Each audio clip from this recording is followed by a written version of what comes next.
inutile de vous dire que je suis stressé. J'ai vraiment peur. Et en plus, moi, le stress, il réagit différemment. Il y en a, ils sont agités sur la chaise. Je m'endors dans la rue. À chaque fois que je prêche, c'est comme ça. C'est terrible.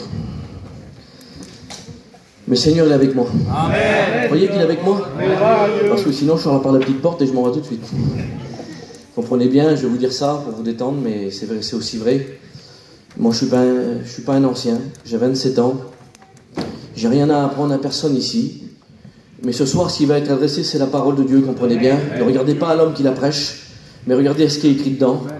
Tout est inspiré de la parole de Dieu de toute manière. On prêche la Bible ici, on prêche ce que nos anciens prêchent, on prêche Jésus. Et puis de toute manière, moi j'ai besoin de lui. Sans lui, je ne veux rien faire et je ne peux rien faire. Comprenez bien, je le dis souvent quand je prêche. Moi j'étais un garçon qui était très timide, je le suis encore. Demain vous venez avec moi chiner, je ne sais pas chiner. J'ai peur, j'ai honte des gadgets. Alors imaginez d'être derrière, là il y a 300 personnes, ça me fait vraiment honte. Mais c'est parce que c'est le Seigneur qui me pousse à le faire. Et puis vous savez, au bout d'un moment, vous savez, de la chaise à venir ici, c'est le Saint-Esprit qui prend le relais. Amen. Il y a une passation de pouvoir qui se fait, c'est plus l'homme qui parle, c'est le Saint-Esprit qui opère. C'est le Saint-Esprit qui vient saisir l'homme. Parce que comprenez, si je comprendrais sur mes propres moyens, en vérité je m'en vais. Et si ce serait pour parler de moi-même, je m'en vais aussi. Mais je vais parler de la plus belle des personnes qui existent et de la meilleure des personnes qui existent. Amen. Celui qui t'aime. Je voudrais te le dire dans cette soirée. Écoute, le plus grand des messages qui existent, Jésus t'aime. Amen. Jésus t'aime. Alors j'aimerais qu'on prie le Seigneur. Je ne vais pas prêcher longtemps, je vais prêcher 15-20 minutes. Alors j'aimerais que vous soyez attentifs. J'aimerais que Yveton l'Ancien me présente devant le Seigneur. Amen. Et j'aimerais qu'un copain d'études, Mario, prie aussi pour moi. Seigneur, tu es venu nous apprendre le principal, le salut des âmes. Et si nous sommes présents dans cette soirée, c'est parce que tu nous as appris comment être sauvés, Seigneur. Et tu t'es donné toi-même sur la croix pour chacun de nous. Et ce soir encore, tu vas apprendre, Seigneur, à quelques-uns d'entre nous, comment ils peuvent être sauvés, comment ils peuvent aller au paradis, Seigneur. Bénis nos amis, Seigneur. Tu connais chacun d'entre eux, Seigneur. Personne tu n'oublies, Seigneur. Étends ta bonne main sur ton serviteur aussi, Seigneur. Donne-lui les mots qu'il faut, les mots de Dieu pour les cœurs, Seigneur. Merci pour cette grâce. Amen. Amen. Nous voulons te bénir, Seigneur. Nous voulons te rendre grâce, nous voulons te dire merci ce soir. Parce que Seigneur, nous sommes à l'écoute de ta parole. Seigneur, honorons-nous d'autres. Seigneur, c'est à toi qui as les paroles de la vie. Seigneur, bénis ton messager, ton roi que tu as choisi. Que le Saint-Esprit le dirige maintenant. Nous croyons, Seigneur, la puissance de l'Esprit Saint. Bénis ton messager, Seigneur. Bénis-le, Seigneur. Enlève cette crainte, Seigneur. Remplis-le de l'Esprit Saint. Toi, Seigneur, nos amis qui sont là, qui ne t'appartiennent pas encore. Seigneur, qu'ils puissent faire une expérience avec toi. Leur montrer que tu les aimes encore une fois, Seigneur. Mais tu ne veux pas que le méchant meure, mais qu'il se détourne de ses voies. Et tends tes mains sur eux. Et attendons toute la gloire, Jésus. Amen. Gloire à Dieu. Amen. J'ai voulu que Newton il chante ce dernier cantique parce qu'il va être le message que je vais vous prêcher. Gloire à Dieu. Écoutez, je ne donne pas de titre à mon message, mais j'aimerais dire ça. J'aimerais parler ce soir des besoins de l'âme. Parce que vous comprenez bien que le corps a des besoins, mais l'âme aussi éprouve des besoins. J'aimerais qu'on lit un texte de la parole de Dieu ensemble qui se trouve dans le psaume 103. C'est David qui parle. Et il dit ça. Psaume de David. Mon âme bénit l'Éternel. Que tout ce qui est en moi bénisse son saint nom. Mon âme bénit l'Éternel et n'oublie aucun de ses bienfaits. C'est lui qui pardonne toutes tes iniquités, qui guérit toutes tes maladies. C'est lui qui délivre ta vie de la fosse, qui te couronne de bonté et de miséricorde. Celui qui rassasie de bien ta vieillesse, qui te fait rajeunir comme l'aigle. L'Éternel fait justice et il fait droit à tous les opprimés. Amen. Gloire à Dieu. C'est David qui parle dans le livre là. Et puis il est en train de s'adresser à une personne particulière. Il est en train de parler à son âme. Il est en train de rentrer en lui-même et de se parler lui-même à son âme. Et puis il dit ça. Il dit mon âme bénis l'Éternel. Alléluia. Il dit n'oublie aucun de ses bienfaits. C'est lui qui pardonne tes iniquités. C'est lui qui guérit tes maladies. C'est lui qui te délivre. Ça veut dire alors que l'âme peut éprouver des maladies. Ça veut dire que l'âme, à ce moment-là, il peut être captif. L'âme est pécheur. Et je dis, Seigneur, je me suis posé certaines questions. Comprenez bien, je vais vous dire ça vite fait. l'homme, il est fait de trois choses. Il est fait corps, âme et esprit. Le corps, c'est le véhicule de l'âme et de l'esprit. Comprenez bien, on est venu avec une auto, là, avec les frères. L'auto nous a transportés jusqu'à ici. L'auto, on l'a éteint. Mais nous, on continue. L'auto, elle est éteinte. Si vous préférez, le corps, c'est le véhicule de l'âme et de l'esprit. Il y aura un moment donné où c'est que le véhicule de l'âme et de l'esprit, il va faire stop. Mais ton âme et ton esprit est éternel. Et as-tu pensé à ton éternité? As-tu pensé à l'endroit où tu vas passer l'éternité? Parce que la Bible nous dit qu'il y a deux endroits où passer l'éternité. Il y a le paradis et il y a l'enfer. Et aujourd'hui, la Bible, elle dit dans le livre de Deutéronome, elle dit que j'ai mis devant toi deux chemins. Il dit la mort et la vie. Il dit choisis la vie afin que tu vives. Amen. Le Seigneur a mis devant toi deux portes, deux chemins. Et il faut pendant le vécu de la terre ici que tu choisis où c'est que tu veux aller. Il faut que tu demandes pardon à Dieu. Il faut que tu t'en mettes en règle avec lui. Amen. Et puis écoutez, j'aimerais vous lire aussi un autre psaume. C'est le psaume 42. Écoutez.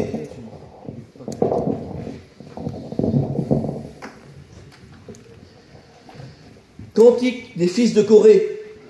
Comme une biche soupire auprès des courants d'eau, ainsi mon âme soupire auprès de toi, ô Dieu. Mon âme a soif de Dieu, du Dieu vivant. Quand irai-je et paraîtrai-je devant la face de Dieu? Mes larmes sont ma nourriture jour et nuit. Amen. Comprenez, je vous ai expliqué que l'homme est corps, âme et esprit. Pour vous dire, écoutez, le corps c'est ce que Dieu a créé, qui nous a servi à nous transporter. Et l'âme et l'esprit ont des besoins. Pour vous dire, pour essayer de survoler, la parole de Dieu, c'est vraiment compliqué, parce qu'il n'y a que la parole de Dieu qui peut le faire, mais pour essayer de vous donner une petite pensée, l'esprit, c'est un peu notre intelligence, nos pensées, tout ce qui se passe, et l'âme, c'est elle qui éprouve les sentiments, c'est elle qui éprouve les tristesses, c'est elle qui éprouve les joies, toutes ces choses-là, c'est l'âme qui ressent ces besoins-là. Et là, le cantique de David, des fils de Corée, il dit ça, comme une biche soupire auprès des courants d'eau, ainsi mon âme soupire auprès de toi. Mais il dit, ma nourriture, c'est mes larmes. Dans son cœur, il y a un projet qui est étouffé, il a un désir, lui. Il est comme une petite biche qui s'imagine auprès d'un courant d'eau pour venir se désaltérer. Mais la réalité, c'est autre chose. C'est que son âme, sa seule nourriture, c'est ses larmes. Et peut-être que toi, là, t'es rentré ici avec des larmes dans ton cœur, que tu n'as peut-être pas exprimé avec ton corps, mais dans ton cœur, tu souffres. Il y a des larmes dans ton âme. Tu veux des courants d'eau, tu veux être désaltéré, mais les seuls moyens d'être désaltéré, c'est tes petites larmes. C'est les seules choses que nourrit ton âme. Mais le Seigneur veut te faire droit aussi à toi. Il dit qu'il fait droit aux opprimés. Le Seigneur, il guérit les cœurs brisés. Amen. Écoutez, on fait tout pour notre corps. On est des professionnels. On met les plus belles des habits. On cherche le meilleur pour nous-mêmes, comprenez bien. On va dans le meilleur des restaurants. On va dans les plus beaux endroits. Le corps, on en prend soin. On en prend soin. Écoutez, demain, on a un problème, on a mal dans nous. On va tout de suite passer des examens. On va tout de suite à l'hôpital. On prend soin de notre corps. Mais est-ce qu'on prend soin de notre âme? Est-ce que tu as pensé 2 minutes que ton âme aussi éprouve des besoins? Le cantique qui disait comment va ton âme? On se croise, nous, on se dit bonjour, bonjour, ça va? Oui, ça va. Ben, l'autre jour, j'avais mal à la jambe, t'as vu, là, ça va mieux. Mais si je pourrais te poser une question ce soir, comment va ton âme?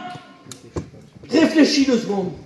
J'aimerais que tu rentres en toi-même 2 secondes et que tu te dises, mais comment elle va, mon âme? Est-ce que j'y ai pensé une seule seconde? Parce que des fois, écoutez, on ne donne pas les bonnes choses au bon endroit. On prend tout ce qu'il y a de bon et on le donne pour le corps et on croit qu'on va être heureux. Mais la satisfaction, c'est l'âme qui l'éprouve. Bonheur veut dire satisfaction de l'âme.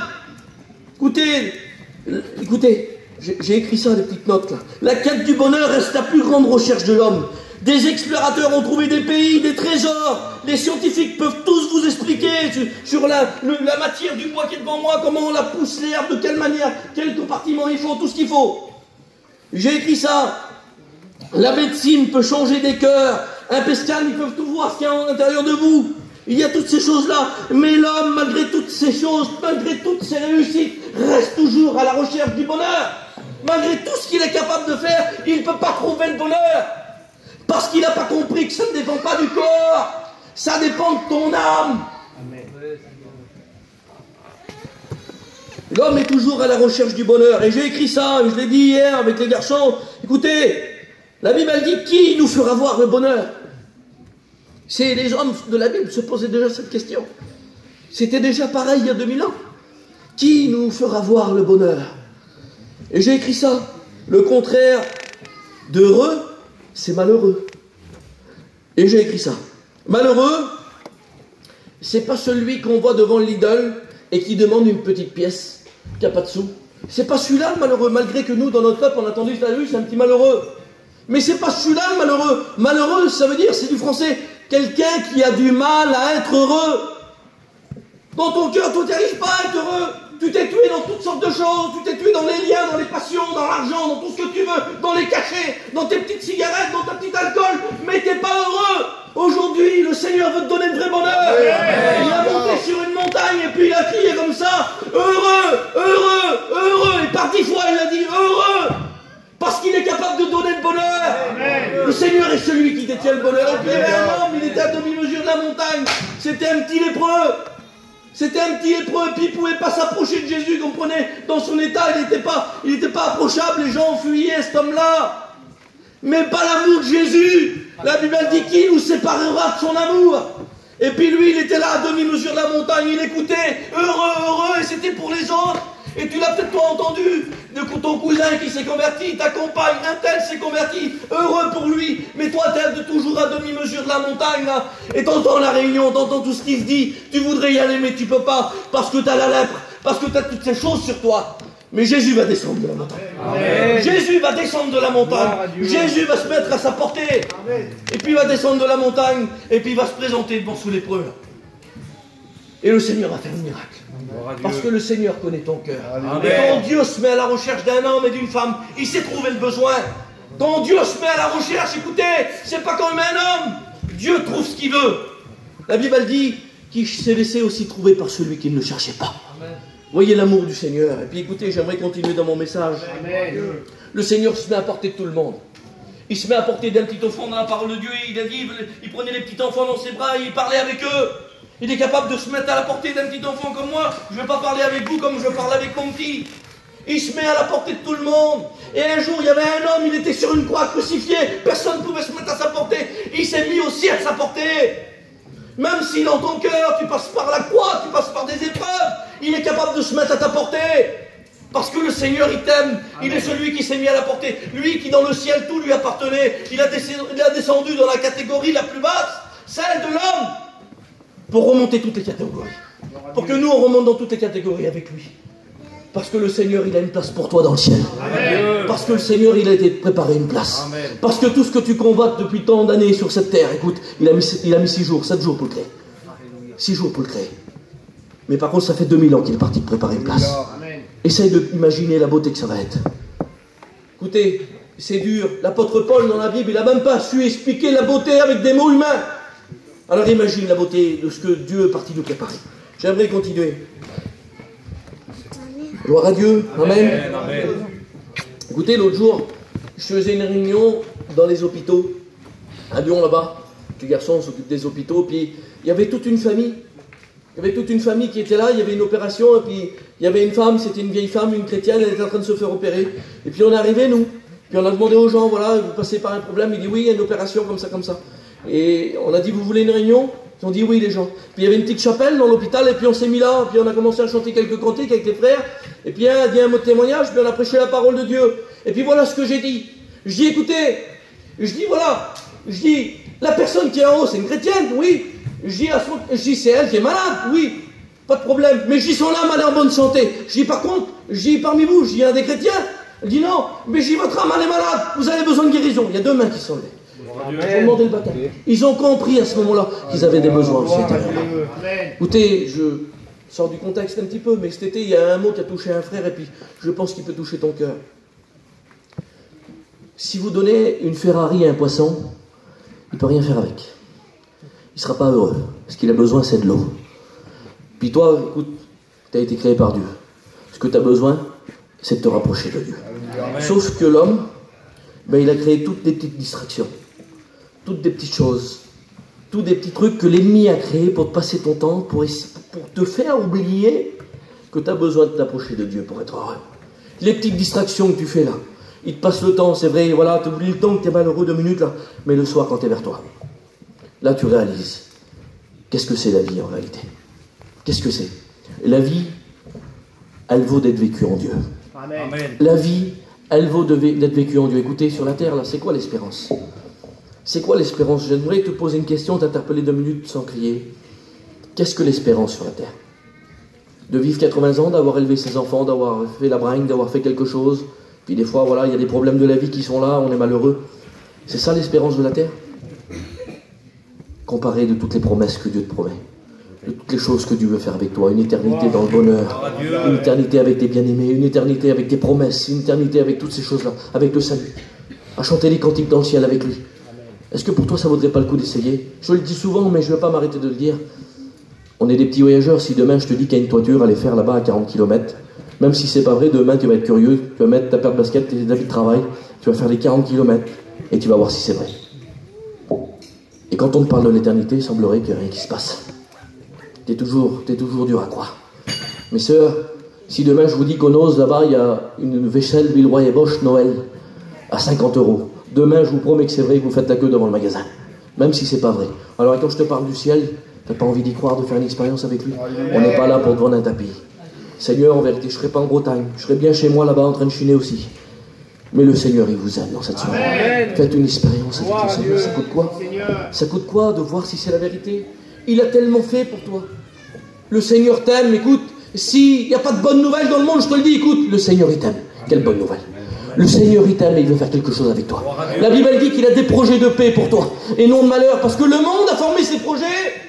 Le monde, il a formé ses projets, parce qu'il dit, si j'ai des projets pour toi de paix et de bonheur, écoutez voir, le monde, le diable, il a formé ses projets aussi. La Bible dit qu'il a juré notre Père. Il veut te rendre malheureux. Il veut que ton foyer aille loin dans le monde. Il veut briser les foyers, le diable. C'est ses projets à lui. Mais Dieu, il est là et il propose un projet. C'est celui de marcher avec lui. C'est celui de prendre le bon chemin. C'est pas celui qui tape souvent aux yeux. Il dit le petit chemin est croix et resserré. Mais c'est celui que tu vas être proche de lui. Parce que sur le chemin large, tu vas être loin de lui. Mais sur le chemin serré, tu vas être plus près de lui. Amen. Tu vas être tout près de lui. Écoutez, c'est Isaïe 53 qui dit ça. Il dit, qui nous a cru à ce qui a été annoncé? Il a été élevé comme une faible plante. Il n'avait ni beauté ni éclat. Mais il dit cependant, ce sont nos souffrances qu'il a portées. Écoutez, l'évangile, des fois, c'est peut-être pas la plus belle des choses que tu as vues devant toi, mais cependant, c'est le moyen que Dieu a donné aux hommes pour être sauvés. Amen. On est des petits voyageurs, c'est vrai. Oui, c'est vrai, on parle pas bien, c'est vrai, on n'a pas tout, mais cependant, c'est le moyen pour toi d'être sauvé. Amen. Écoutez, je vais terminer mon message. Écoutez, je le redis, beaucoup de distractions pour faire oublier les besoins de l'âme et le manque de son Créateur. Le corps, il n'est pas éternel. Mais vous savez, il y a des bonnes nouvelles. Gaius, l'apôtre Paul, il a dit ça à Gaius, il a dit, je te souhaite de prospérer comme prospère l'état de ton âme. Et puis, je vais terminer avec ce texte, je n'ai pas été long, je vous avais dit. Ça se trouve dans la lamentation de Jérémie, chapitre 3. Et puis, je vous fais la lecture.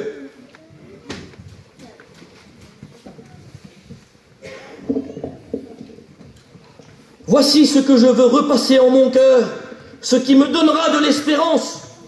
Les bontés de l'Éternel ne sont pas épuisées, ses compassions ne sont pas à leur terme. Elles se renouvellent chaque matin. Oh, que ta fidélité est grande. L'Éternel est mon partage, dit mon âme. C'est pourquoi je veux espérer en lui. L'Éternel a de la bonté pour celui qui espère en lui, pour l'âme qui le recherche. Pas plus beau que le texte. Il n'y a pas plus simple. Il dit, voici ce qui va me donner de l'espérance dans mon cœur. Si toi aujourd'hui tu n'es pas heureux, toi aujourd'hui qui éprouves un besoin dans ton cœur, voici ce qui peut te donner de l'espérance. C'est que l'Éternel n'a pas changé et qu'il donne toujours. Et ses bontés sont toujours ici. Et puis ses compassions, son amour n'est pas à son terme. Ce qu'il a fait il y a 2000 ans, son amour éprouve toujours le même. Toujours le même et il est toujours capable de bénir. Pour l'âme qui le cherche. Il serait bon dans cette soirée que tu fasses le bilan de ton âme. J'aimerais compris, Seigneur. Je n'ai pas été long. Mais de toute façon, il ne faut pas des longs discours, ça ne sert à rien. Je demande, Seigneur, qu'une action d'esprit se fasse dans ton cœur. Et que le Saint-Esprit te fasse comprendre, te convaincre. Et qu'il te fasse comprendre les besoins de ton âme. Jusqu'à trop longtemps, tu as pris soin de ton corps, tu as pris soin des désirs de ta chair. Mais est-ce que tu as pensé aux besoins de ton âme? C'est pour ça que tu n'es pas heureux. C'est pour ça qu'il y a un vide. C'est parce que tu n'as pas pris soin de ton âme. Aujourd'hui, l'Éternel te demande de prendre soin de ton âme et de t'approcher de lui. Alors j'aimerais qu'on prie, Seigneur. Seigneur, merci pour ta grâce. Merci pour ton amour. Merci pour tes bienfaits. Merci, Seigneur, mon Dieu, pour l'action de l'Esprit dans les cœurs. Fais comprendre ta parole, mon Jésus. Visite les cœurs, les besoins, Seigneur, mon Dieu. Tu es celui qui prend soin des âmes, Seigneur, mon Dieu. Tu es venu, Seigneur, tu es le réparateur des brèches. Tu es celui qui est venu pour guérir les cœurs brisés.